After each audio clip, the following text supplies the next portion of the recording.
പിശാച് ദൈവത്തിന്റെ മുമ്പിൽ തോറ്റുകിടക്കുകയാണ്.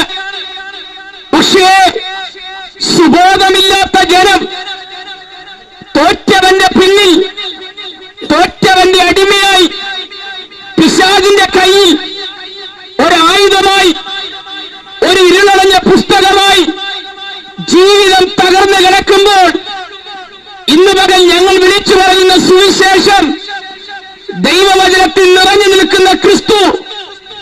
ആ ക്രിസ്തു തോറ്റവനല്ല, യേശു ക്രിസ്തു ജയിച്ചവനാണ്. യേശു ക്രിസ്തു ജയിക്കുവാനിടയായി. യേശു ക്രിസ്തു മരണത്തെ ജയിച്ചു.